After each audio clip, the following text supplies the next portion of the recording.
সালামু আলাইকুম রহমতুল্লাহ। ফেসবুক দেশবাসী বন্যা কবলিত সবাইকে বন্যা স্বাগতম।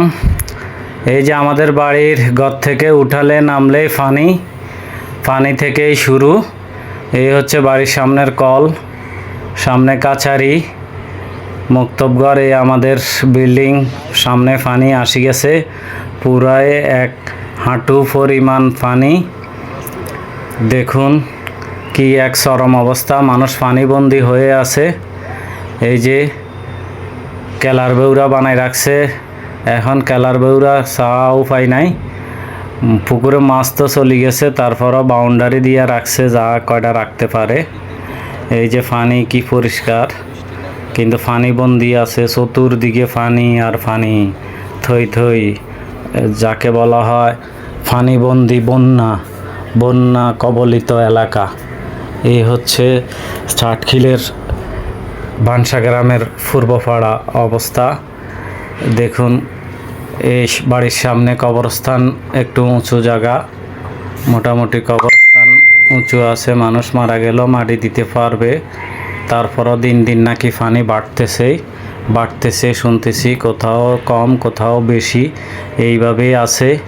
বন্যা এলাকা, বন্যা কবলিত এলাকা পুরা।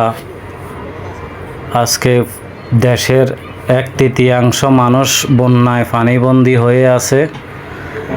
কি যে চরম অবস্থা, দুর্ভোগ অবস্থা, যা বলা বাহুল্য। ভিডিওতে একটা লাইক কমেন্ট দিয়ে যাবেন। এই যে ঘরের পাশে সুপারি বাগান ডুবে গেছে, দেখতেই তো পাচ্ছেন, চতুর্দিকে পানি আর পানি। মানুষের দুর্ভোগের শেষ নাই, পানি আর পানি। এ থেকে পানি কবে যে সরবে, মানুষ স্বস্তি হবে যে কবে, আল্লাহ মাবুদ ভালো জানে। আল্লাহ তুমি সবাইকে রক্ষা করো।